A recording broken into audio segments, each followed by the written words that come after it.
Announced policy of January 6, 2015. The chair now recognizes the gentleman from North Dakota, Mr. Cramer, for 30 minutes. Thank you. Thank you, Mr. Speaker. I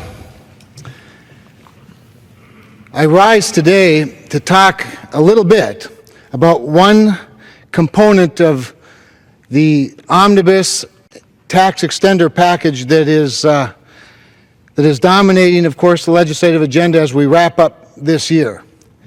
The one piece of the package that I want to talk about, of course, is the lifting of the crude oil export ban that is an issue that passed the House of Representatives. We have passed it twice now in the House of Representatives.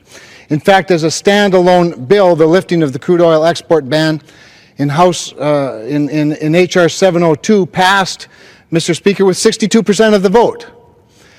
And as is often the case, good bills that are passed by the House often languish in the Senate for numbers of reasons. Perhaps one of the main reasons that bills languish in the Senate is because their rules are as antiquated as this export ban on crude oil is. So, Mr. Speaker, I want to take some time to talk about this provision, why it's important that we lift the crude oil export ban. I want to talk a little bit about the history that led to the export ban in the first place, and talk about a more optimistic future as we look at the Renaissance, what it has created, the oil Renaissance, what it has created and what it can create. As I said, the export ban really is an antiquated law. It was put in place 42 years ago in a very different time in our country. It was different for a number of reasons, not the least of which is the ban on exporting crude oil came at a time when our country did not enjoy energy abundance as we do today, but rather suffered from a scarcity of energy resources, a scarcity of oil, a scarcity of all kinds of energy, certainly a scarcity of the products that are created by oil, even a scarcity, frankly, of some of the technologies that make the development of fossil fuels and, yes, new, cleaner, a greener, if you will, energy sources. We are nothing in this country but for our innovation. And I think innovation is the key to much of our success. It's not, Mr. Speaker, that the United States really had a scarcity of resources, but rather we had a scarcity of technology to develop those resources. And as the technology developed to get more and more of our energy resources and to develop them, it also progressed to make it more and more efficient to develop them and to make it cleaner to develop them. And I'm happy to elaborate. Now, I represent the great state of North Dakota. As you said, I am the only member of the People's House from the state of North Dakota. We have just over 700,000 people in my state. So, like my 434 colleagues, I represent roughly 700,000 citizens. It just so happens they make up a state. In just the past several years, or past few years alone, we've lost 80,000 U.S. jobs, right, just in the last year.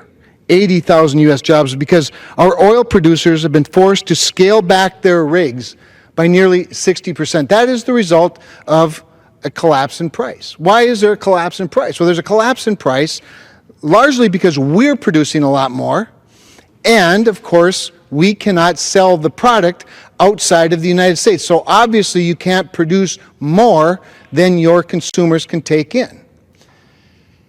You know, in North Dakota, we grow a lot of crops. We grow a lot of food to feed a hungry world. In fact, we're the #1 producer of anywhere from 12 to 16 or 18 crops, depending on the year.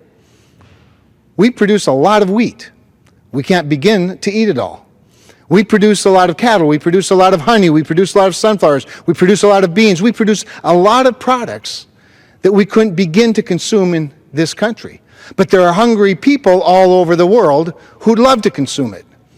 And so we're always innovating, creating new breeds and technologies and farming practices and chemicals and yes, modifying the product. Because why? Because there's not more land to grow more food on, but there are many more people who need to eat it throughout the world. The same is true in many respects of energy. But now, as we've come upon this time with this renaissance that was created, again, not because God suddenly put more oil under the ground, but because technology, the advancement of horizontal drilling and hydraulic fracturing has unlocked billions of barrels of oil that was always there, at least there for several years, decades, centuries, millennia, has unlocked it because of technology. And yes, we talk a lot about energy independence and the goal to get there. And yes, that's a noble goal. But I would submit, Mr. Speaker, that more important than that is energy security. And I've heard you, Mr. Speaker, speak about the topic of energy security with great eloquence. Energy security is like food security, is the ability to grow, to develop, to produce what you need, as well as to produce for the global marketplace, increasing our influence in the world. And I'm going to get into that in a little bit. But let's not forget about the jobs.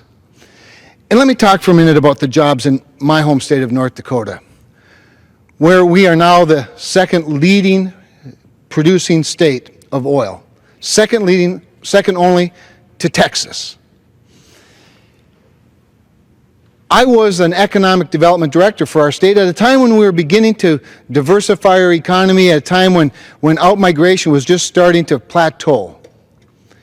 Since that time, we've become the fastest growing economy in the country, the fastest growing population in the country. We now have the second highest personal per capita income in the country, lowest unemployment rate in the country. In fact, we still, even with this downturn, have more jobs than we have people looking for work in North Dakota.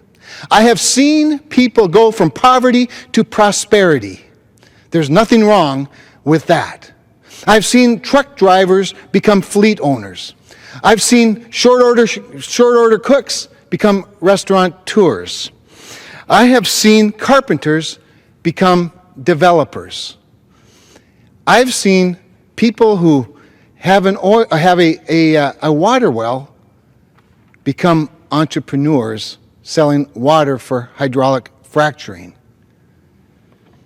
I have seen the Renaissance lift people up. And while a rising tide lifts all boats, they don't necessarily all get lifted at the exact same time. So there's a little bit of massaging and intervention that goes on to help people, even during the boom, if you will, keep up. According to an IHS energy study, for every one job created in the oil and gas sector, there are 6 jobs created in the broader economy. And I can tell you, Mr. Speaker, from my experience in North Dakota, that is definitely true. It's not just the oil rig worker. It's not just the truck driver. It's not just the pipeline worker. All of them, as important as they are and as good at jobs as they are, it is that restaurant owner, it is the hairdresser, it is the main street retailer, the person selling groceries.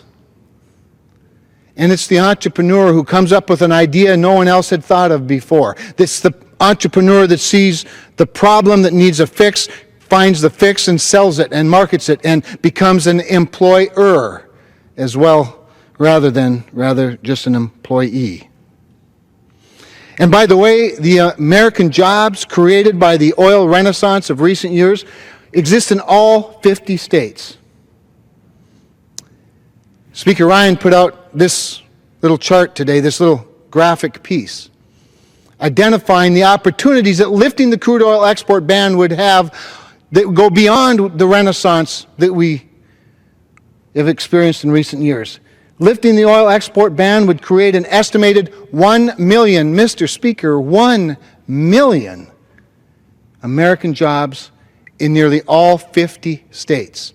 That's because the supply chain that it takes to produce the oil, to discover the oil, to move the oil, to refine the oil, to finance, to do the accounting, it's in every state. In fact, in the president's home state of Illinois is one of the greatest beneficiaries of the oil renaissance, and many of these 1 million jobs would be created right there within a matter of years. And it would add, imagine now, 170 billion with a B dollars to our gross domestic product every year. At a time when we're looking for revenue to meet the priorities of our nation, at a time when we still have, while unemployment has come down, we still have a very, very low workforce participation rate. At a time when our education system doesn't always necessarily match the opportunities, we have the opportunity with these additional dollars and the additional job opportunities to meet the demands of a growing economy. All the while we could meet with lifting the crude oil export ban, meeting the market demands around the world. Mr. Speaker, I happen to think that history can be a great teacher. And I said earlier that I want to address the history or the context of this export ban. How did this come to be? You know, as I said, much has been written and said, and by me and my colleagues and others in the industry, that how lifting the export ban would be good for our economy, how it would be good for job creation, how it would be good for the United States of America. But the history of how it came to be, I think, is useful. You see, it was the Yom Kippur War in 1972, led by Syria, an attack by Syria, backed up by, Mr. Speaker, none other than the Soviet Union, against our friends Israel. And it was the United States, as has been the rich tradition of our country, who came to the defense of our best friend and ally in democracy, who shares our values in the Middle East, Israel. Syria and the Soviet Union pitted against Israel, backed by the United States.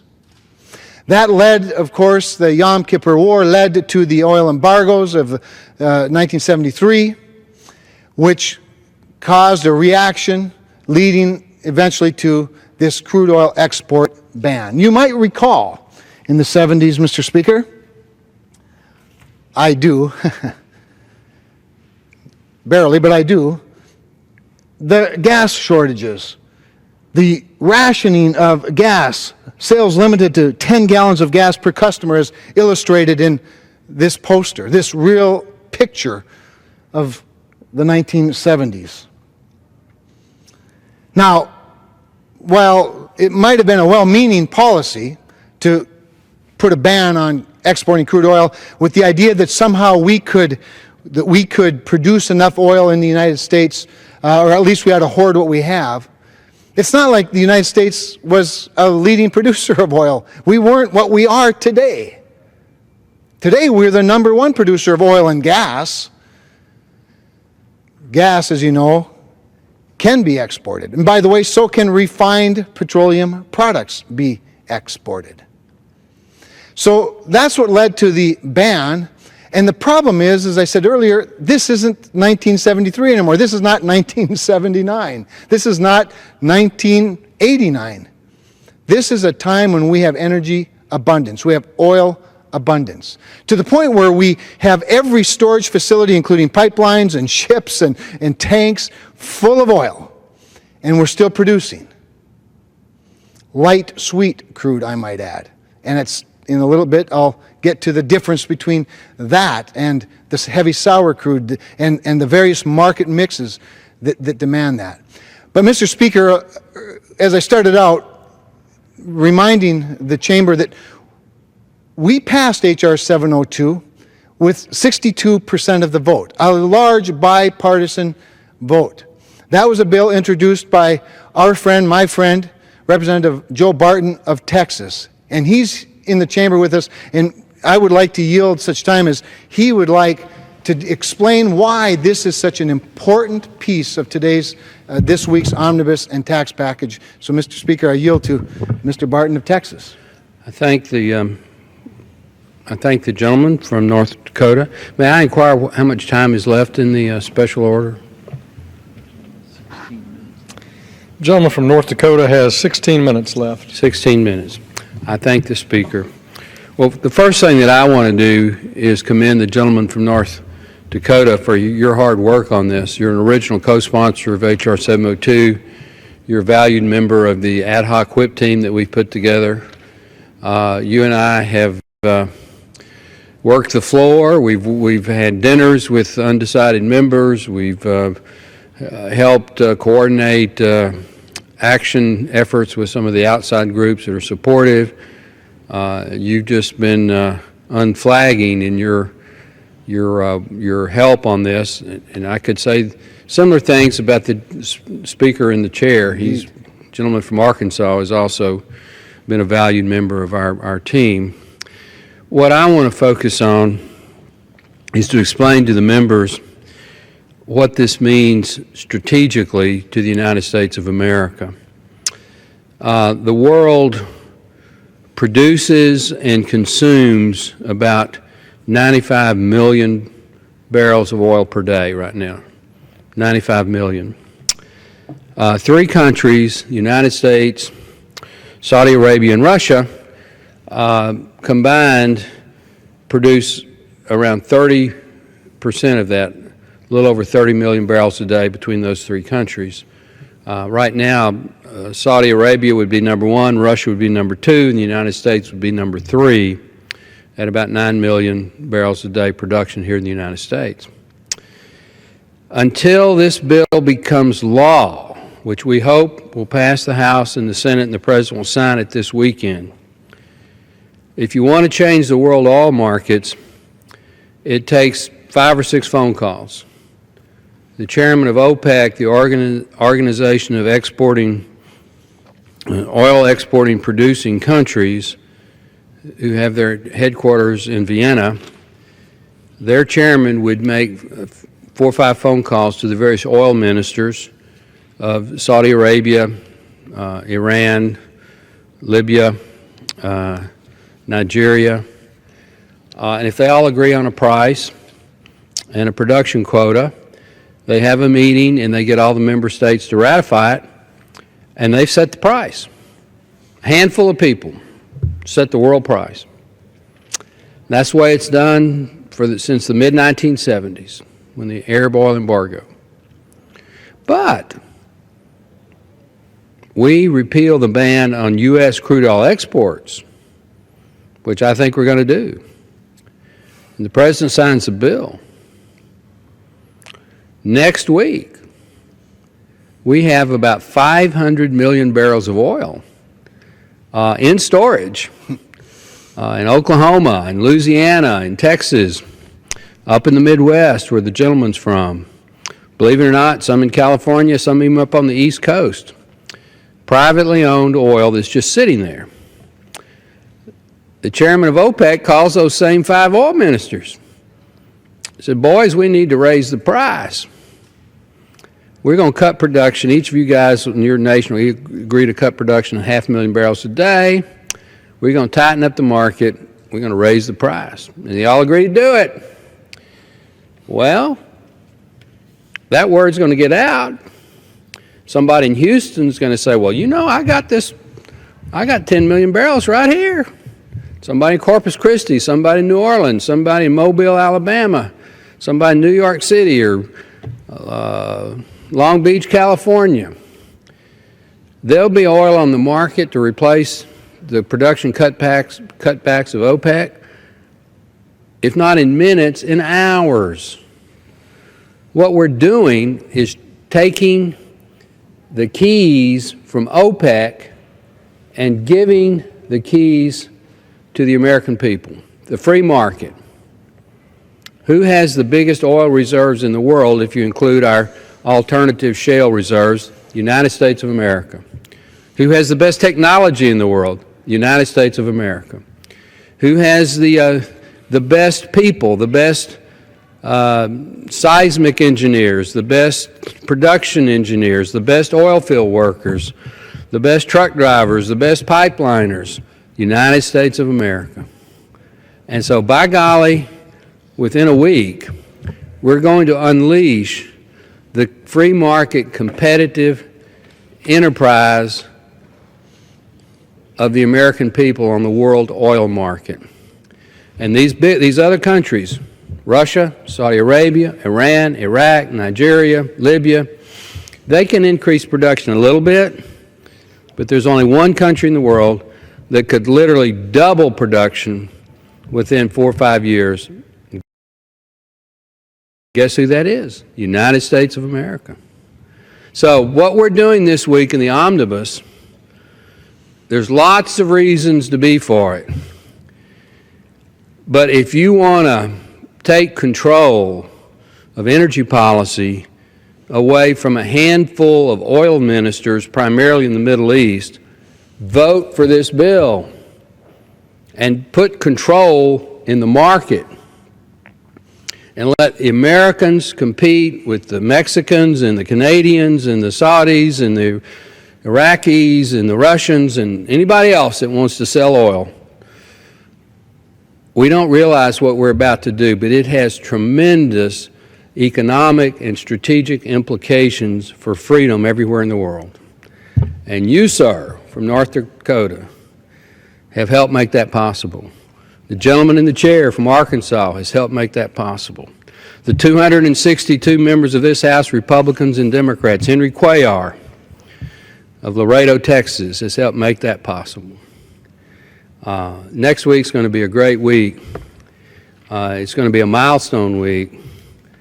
And we're going to look back, and this is when we took back control from OPEC and gave it to the free market and to the American entrepreneurial spirit.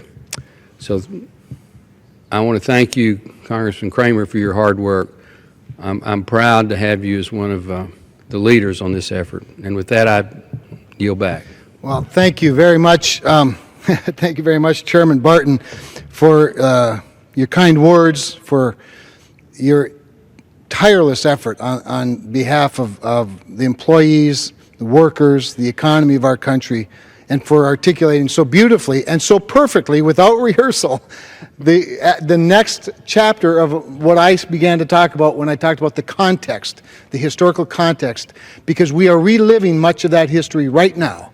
As we think about ISIS, as we think about Iran and a path to a nuclear weapon, when we think about what's going on with Russia's movement further and further into Europe and its growing influence, the bear is back. And here we have the opportunity to use the peaceful tools of energy development rather than the weapons of war. And never has the world needed it more. And you talked about the bipartisan effort and how proud we are to work hand in hand with our Democratic member friends. What a blessing that's been. And one of the best, a gentleman that I've grown to not just know and appreciate but to love, is Representative David Scott of Georgia, whose heart for the things that matter has in many ways changed mine. I have to admit, he's changed mine. And he's offered amendments to multiple bills, an amendment to multiple bills that I've now joined him in offering, and it's not one on this bill, but I want to read the amendment because it's relevant to what we're doing. It's a simple amendment. Representative Scott from Georgia offered this, and I join him in it as if not an amendment, at least an instruction, that knowing, I quote now from his amendment, knowing that young black men in the United States ages 18 to 37 are hardest hit at a 38% unemployment rate and as high as 50% in some of our states and cities, the U.S. Congress, through this act, strongly requests the labor unions and contractors who will participate in the development of our oil infrastructure to actively recruit qualified said young black men ages 18 to 37 for employment with their existing apprenticeship programs. His amendment goes on to say, these labor union apprenticeship programs will be conducted in conjunction with the National Electrical Contractors Association and the United States Association of Journeymen and Apprentices of the Plumbing and Pipe Fitting Industry of the United States and Canada, under the auspices of the National Joint Apprenticeship and Training Committee, which allows apprentices to earn while you learn. As I said earlier, if we as capitalists, people who support the free enterprise system, and this is clearly support of free markets, if we believe that a rising tide can lift all boats, let's lend a hand. Let's prove it. Let's prove it by giving more opportunities to populations that have disadvantages in our marketplace, and prove to them that we can, in fact, lift all boats.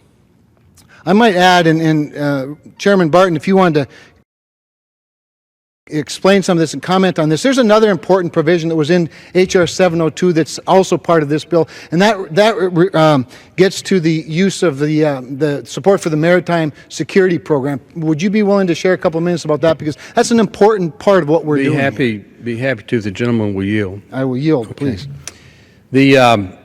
We have a fleet of privately owned vehicles, for privately owned ships that are normal in private commercial operation and that are owned by the companies that operate here in the ports of the United States.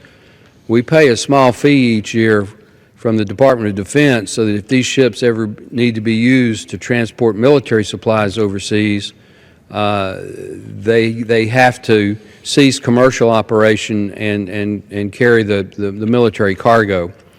They're only used when it's I won't say an emergency, but a special situation.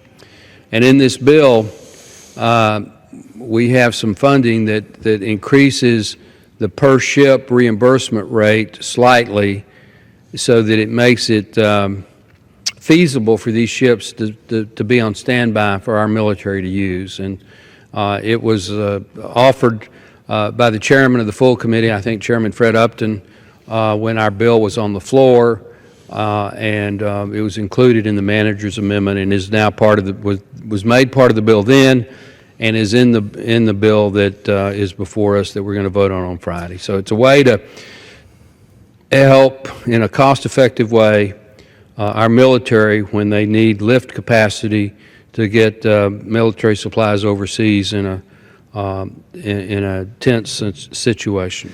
Making this vehicle another all-important appropriate vehicle for this amendment, because of course the main piece of the omnibus package is of course increased spending for our defense.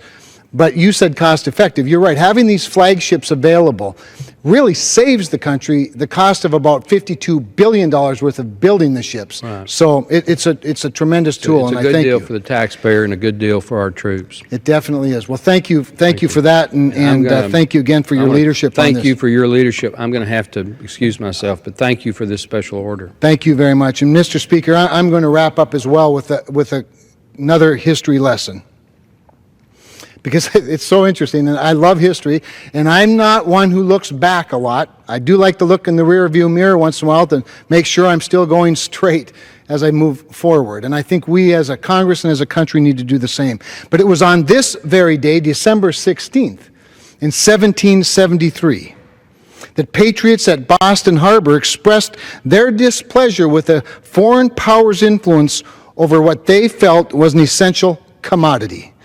Participants of the Boston Tea Party, many of whom were small business owners, well-versed in and practitioners of the teachings of Adam Smith and, yes, free market economics, never would have envisioned that one commodity should be arbitrarily discriminated against over another, especially by their own government. We have an opportunity with this commodity to make a difference. Mr. Speaker, if I might inquire about how much time is left, I see that Chairman Shimkus is here and might have a word or two for us. The gentleman has 1 minute remaining. I would yield my final minute to the member from Illinois, my good friend, Mr. Shimkus. I want to thank my colleague from North Dakota and just say a couple things. First of all, what we've done on the omnibus is great public policy First of all, crude oil is a commodity like corn and beans that should be sold on the world market. Secondly, more oil on the world market lowers the prices for crude oil for everybody. Thirdly, on the international security arena and by focus on Europe and primarily the old captive nations of Eastern Europe, is that they're being held hostage by energy extortion by the Russians. The more we put more crude oil on the world market, the more that lowers the international price. That makes them have the opportunity to be free and independent from a totalitarian regime that their neighbor to the east. So I appreciate my colleagues offering me up a minute to address this, and yield back to him. There's a perfect wrap-up, Mr. Shimkus, and Mr. Speaker, I yield back. Thank you. The gentleman yields back.